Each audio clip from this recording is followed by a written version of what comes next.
नमस्कार दोस्तों, welcome to GK tricks. इस वीडियो में हम आरबीएससी 11th क्लास की ज्योग्राफी का अंतिम चैप्टर देखने वाले हैं। इसके बाद में हमारी ये सीरीज कंप्लीट होती है। देखिए, चैप्टर नंबर है 13, जिसका नाम है राजस्थान की जलवायु, वनस्पति एवं मृदा। मोस्ट इंपॉर्टेंट चैप्टर है, चाहे रीट का एग्जाम हो, फर्स्ट ग्रेड हो या फिर सेकंड ग्रेड एग्जाम हो। तो ईमानदारी के साथ वीडियो को एंड तक देखिएगा। राजस्थान भूगोल का ये हमारा सेकंड वीडियो है और इस बुक में केवल 2 चैप्टर दे रखे हैं राजस्थान भूगोल से संबंधित। तो ये हमारा अंतिम वीडियो है और इसी के साथ हम आरबीएससी 11th क्लास की ज्योग्राफी वाली सीरीज को कंप्लीट करते हैं। जो खंड अ है, भौतिक भूगोल से संबंधित, वो हम कभी और कवर करेंगे। तो राजस्थान भूगोल और भारत का भूगोल का जो मैटर था वो हमने कवर कर लिया है। अगर आपने वो सारे वीडियोस नहीं देखे हैं, लगभग 9-10 के आसपास जो ये वीडियो बने हैं, क्योंकि कुछ शायद 2 वीडियो ऐसे थे जिसमें हमने 4 चैप्टर कंप्लीट किए थे। तो लगभग 9 या 10 वीडियो बने हैं जिसके अंतर्गत हमने 13 चैप्टर कवर किए हैं।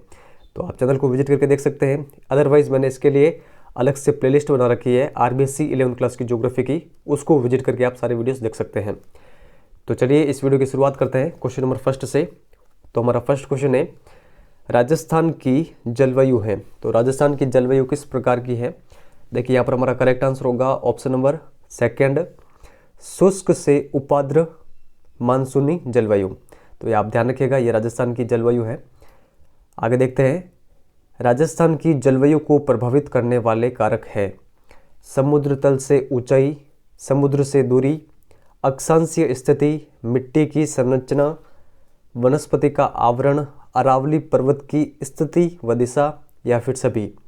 देखिए, राजस्थान की जलवायु को ये सभी कारक प्रभावित करते हैं, तो हमारा करेक्ट आंसर होगा सभी। तो आप ध्यान रखिएगा। नीचे वाला फैक्ट काफ़ी अधिक इम्पोर्टेंट है, आपको ये जरूर ध्यान रखना है कि पश्चिमी राजस्थान में उच्च दैनिक एवं वार्षिक तापांतर रहता है। तो ये फैक्ट मोस्ट इंपोर्टेंट, आप ध्यान रखिएगा। नेक्स्ट देखते हैं, राजस्थान में वर्षा के वितरण में परिलक्षित होती है अधिक समरसता, सामान्य समरसता, अधिक विषमता, या फिर सामान्य विषमता।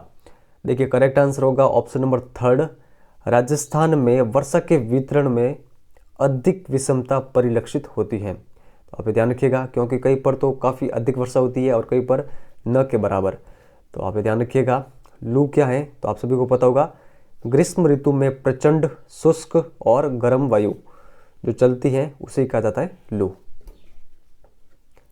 राजस्थान में वर्षा की मात्रा घटती है किस दिशा से, किस दिशा की ओर? तो वो आपको यहाँ पर बताना है। तो देखिए, करेक्ट आंसर होगा ऑप्शन नंबर फर्स्ट। समझिए कि ये हमारा राजस्थान का मैप है, ठीक है। तो ये हमारी है पूर्व दिशा, ये है पश्चिम दिशा, ये है उत्तर और ये है दक्षिण। तो पूर्व से पश्चिम की ओर और दक्षिण से उत्तर की ओर जाने पर वर्षा की मात्रा घटती है। तो आप ध्यान रखिएगा, पूर्व से पश्चिम और उत्तर, दक्षिण से उत्तर की ओर। फर्स्ट नंबर ऑप्शन यहाँ पर हमारा करेक्ट आंसर होगा। तो आप इस प्रकार भी कह सकते हैं कि पश्चिम और ये है उत्तर, उत्तर पश्चिम, ठीक है, उत्तर पश्चिम की ओर वर्षा कम होती जाती है, यानी इस दिशा की ओर। तो आप ध्यान रखिएगा। राजस्थान की ऋतुओं को कितने भागों में बांटा गया है? तो देखिए, करेक्ट आंसर होगा 3 भागों में बांटा गया है। 3 भाग कौन कौन से? ग्रीष्म ऋतु, वर्षा ऋतु, शीत ऋतु। ग्रीष्म ऋतु का टाइम मार्च से मध्य जून, वर्षा ऋतु का मध्य जून से सितंबर, और शीत ऋतु का अक्टूबर से फरवरी। सूर्य की सीधी किरणें कर्क रेखा पर कब पड़ती हैं? तो देखिए, करेक्ट आंसर होगा किस माह में? जून माह के अंतर्गत पड़ती है सूर्य की सीधी किरणें, ठीक है, कर्क रेखा पर। और डेट भी आप ध्यान रख सकते हैं, 21 जून। राजस्थान में मानसून कब तक पहुंचता है? तो देखिए, यहाँ पर करेक्ट आंसर होगा जून के अंतिम सप्ताह में राजस्थान में मानसून प्रवेश करता है। तो आप ध्यान रखिएगा, डेट भी आप ध्यान रख सकते हैं, 25 जून। राजस्थान को कौन सी समवर्षा रेखा में 2 भागों में बांटा गया है? तो देखिए, यहाँ पर जो हमारा करेक्ट आंसर होगा, राजस्थान को 50 सेंटीमीटर समवर्षा रेखा ने 2 भागों में बांटा है। तो करेक्ट आंसर होगा ऑप्शन नंबर सेकेंड। भारत सरकार के मौसम विभाग ने शीत ऋतु को कितने भागों में बांटा है? तो देखिए, करेक्ट आंसर होगा 2 भागों में बांटा है। तो भाग कौन कौन से शीत ऋतु के? फर्स्ट है शरद ऋतु, जिसे मानसून प्रत्यावर्तन काल भी कहा जाता है, यानी जो मानसून है वो वापस लौटने लगता है, वो वाला टाइम पीरियड अक्टूबर से मध्य दिसंबर के मध्य।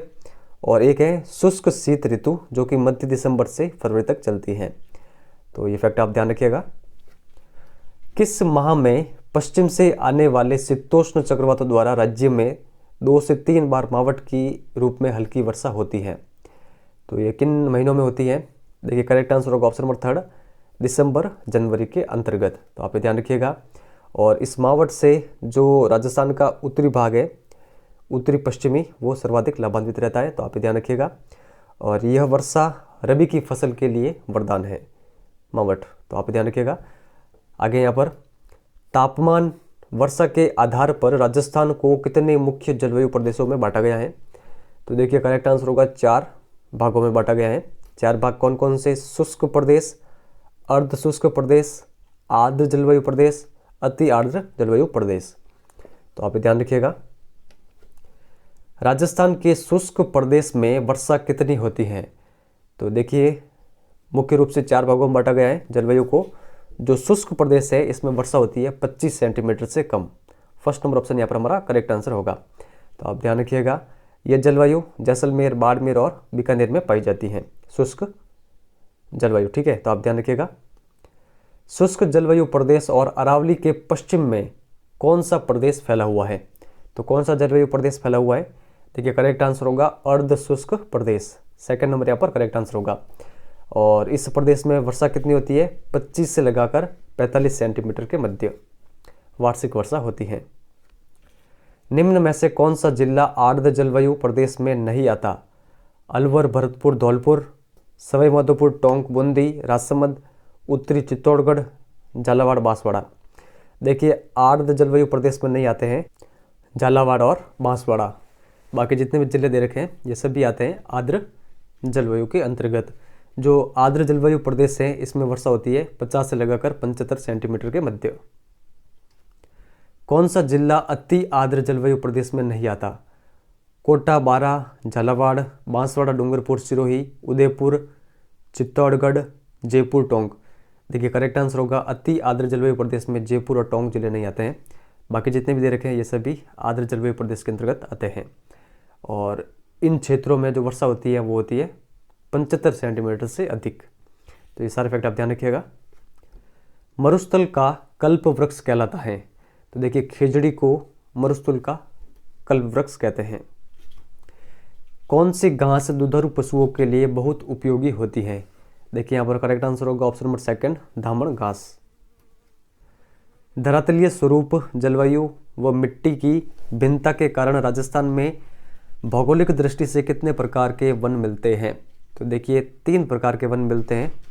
3 प्रकार कौन कौन से? उष्णकटिबंधीय कंटीले वन, उष्णकटिबंधीय शुष्क पतझड़ वन और उपोष्ण पर्वतीय वन। तो ये आप ध्यान रखिएगा।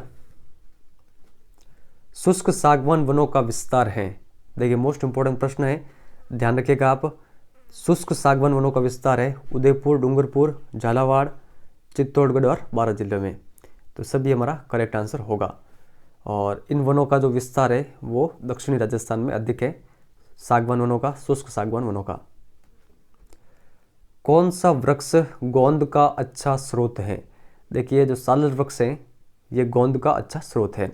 सालर वनों का विस्तार उदयपुर, राजसमंद, चित्तौड़गढ़, सिरोही, पाली, अजमेर, जयपुर, अलवर और सीकर जिलों में है। तो आप ये ध्यान रखिएगा। बांसवाड़ा जिले का नाम किस वृक्ष की अधिकता के कारण पड़ा था? तो देखिए करेक्ट आंसर होगा बांस की अधिकता के कारण। तो ये आप ध्यान रखिएगा। जो बांस के वन है ये इनका सर्वाधिक विस्तार है बांसवाड़ा, चित्तौड़गढ़, उदयपुर, कोटा, बारां और सिरोही जिले में। राजस्थान में किन वनों का विस्तार सर्वाधिक है? देखिए मोस्ट इंपॉर्टेंट प्रश्न है, आप जरूर ध्यान रखिएगा। राजस्थान में जो दोहकड़ा के वन है इन वनों का सर्वाधिक विस्तार है। तो ये आप ध्यान रखिएगा। प्रशासनिक दृष्टि से राजस्थान के वनों को कितने भागों में बांटा गया है? देखिए 3 भागों में बांटा गया है। 3 भाग कौन कौन से? आरक्षित वन, संरक्षित वन और अवर्गीकृत वन। जो आरक्षित वन है इन पर सरकार का पूर्णतः नियंत्रण होता है। इसमें बिल्कुल भी कटाई नहीं होती है और ना ही पशुचारण होता है। इसमें सरकार के द्वारा लाइसेंस प्राप्त जो व्यक्ति होते हैं वही पशुचारण और लकड़ी काट सकते हैं। और जो अवर्गीकृत वन है इसमें किसी भी प्रकार की रोक टोक नहीं होती है। भारत सरकार की किस वन नीति के अनुसार देश के 33% क्षेत्र पर वनों का विस्तार होना चाहिए?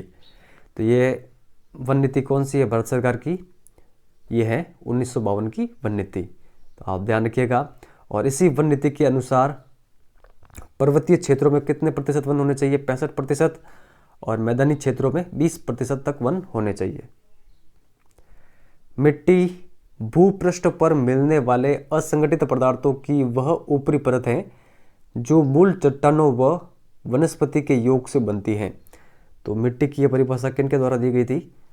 तो देखिए यहाँ पर जो मिट्टी की परिभाषा दे रखी है, ये परिभाषा दी गई थी डॉक्टर बेनेट के द्वारा। फर्स्ट नंबर ऑप्शन यहाँ पर करेक्ट आंसर होगा। मिट्टी के 4 प्रमुख घटक होते हैं, पैतृक पदार्थ, जल, वायु और ह्यूमस। तो ये फैक्ट आप ध्यान रखिएगा। राजस्थान की मिट्टियों को रंग, गठन व उपजाऊपन के आधार पर कितने भागों में बांटा गया है? देखिए ये प्रश्न भी काफ़ी अधिक इम्पोर्टेंट है। तो करेक्ट आंसर होगा 6 भागों में बांटा गया है राजस्थान की मिट्टियों को। 6 प्रकार कौन कौन से हैं?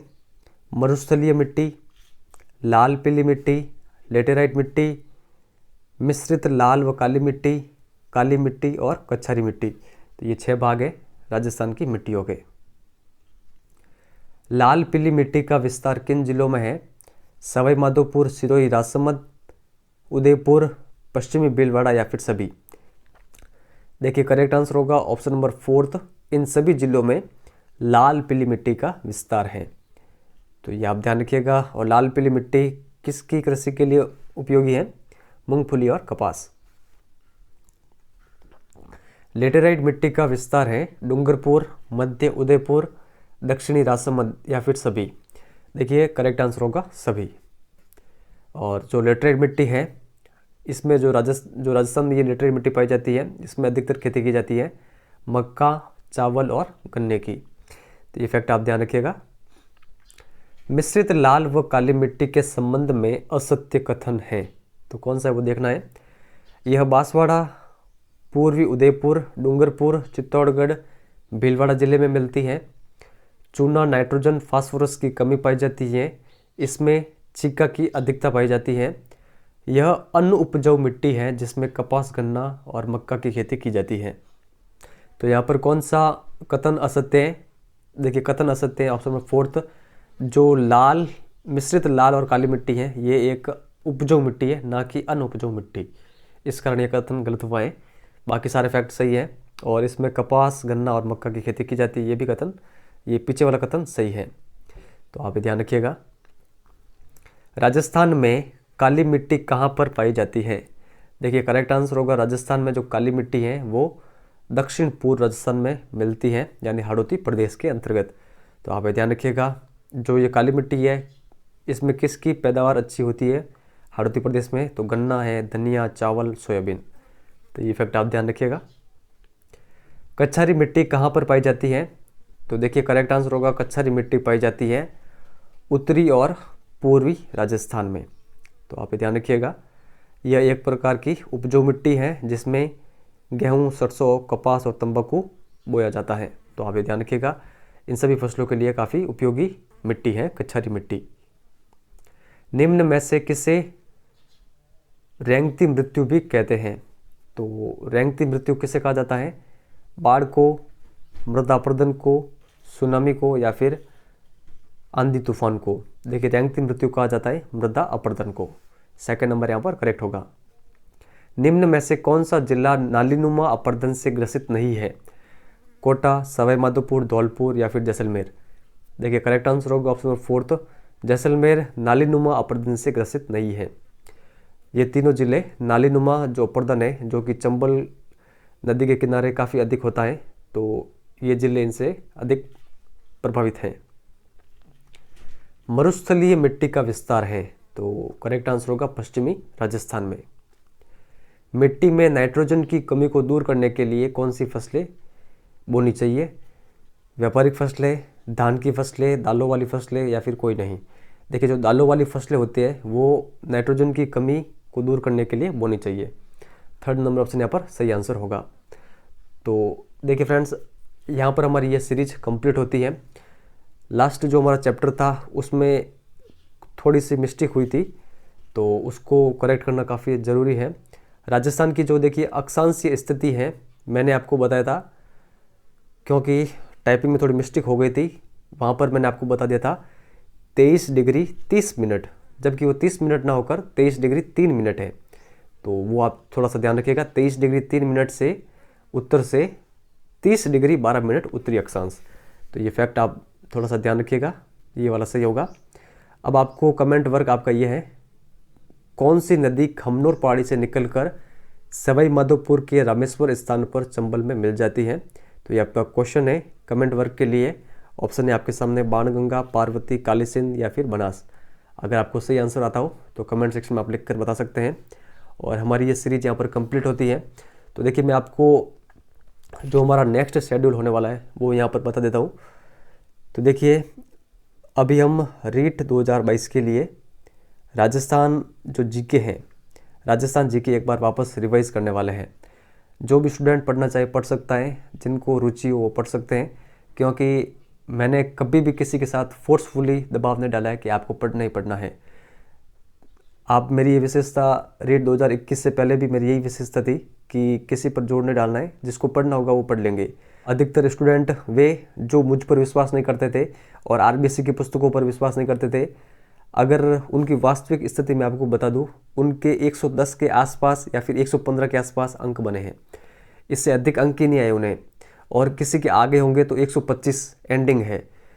जिन्होंने मेरा कहना माना है और ईमानदारी के साथ फॉलो किया है, उनके काफ़ी अच्छे स्कोर बने हैं। बीच में एक स्टूडेंट का मुझे कॉल आया था, उन्होंने बताया सर आपके कितने बने, तो मैंने उसको बोला था कि मेरे 133 बने हैं। बाद में मैंने उनको पूछा कि आपके कितने बने हैं, तो उन्होंने कहा मेरे 134 बने हैं, यानी मेरे से भी अधिक उनके बने हैं। और क्यों?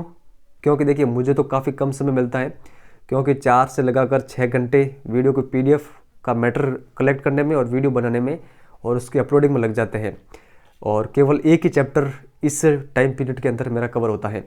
लेकिन जो ये 6 घंटे की मेहनत है वो मैं आपके सामने केवल 15 से 20 मिनट के अंतर्गत रखता हूँ, अधिक से अधिक आधे घंटे के अंतर्गत रखता हूँ। तो जो ईमानदारी के साथ मेहनत कर लेते हैं उनके इतने अंक आ जाते हैं, नहीं करते हैं उनके 120 या फिर 115 के आसपास ही रहते हैं। अब भी कह रहा हूँ कि मेरे साथ तैयारी करिए, रीट 2022 में आपका जो स्कोर है वो काफ़ी अच्छा रहेगा, विश्वास के साथ आपको ये कहता हूँ। तो ईमानदारी के साथ अपनी तैयारी में लग जाइए। अब जो मैं आपको सीरीज़ के बारे में बोल रहा था वो है, सबसे पहले हम 6, 7 और 8 हमारा राजस्थान जो हमने पहले कवर की थी, उनके देखिए सभी के 3-3 चैप्टर सबसे पहले हम कवर करेंगे। सबसे पहले हम क्लास 6 को लेंगे, 6 क्लास के 3 चैप्टर एक वीडियो के माध्यम से कवर करेंगे। उसके बाद में 3 चैप्टर और उसके बाद में 4 चैप्टर, टोटल 10 चैप्टर दे रखे एक बुक के अंतर्गत। इस प्रकार हम जल्द से जल्द सारा जो मैटर है वो कवर कर लेंगे। तो चलिए इस वीडियो में इतना ही है। चैनल पर नए हो तो सब्सक्राइब करके जरूर जाइएगा। विश्वास दिलाता हूँ कि आपका स्कोर काफ़ी अच्छा रहेगा। अगर मेरा खुद का स्कोर अच्छा नहीं रहता तो मैं आपको विश्वास ही नहीं दिला पाता कि मैं आपको कैसे विश्वास दिलाऊं। 133 अंक बने हैं, मेहनत की है, तो आप भी हमारे साथ मेहनत करिए, आपके भी अच्छा स्कोर रहेगा। इस वीडियो में इतना ही है। धन्यवाद।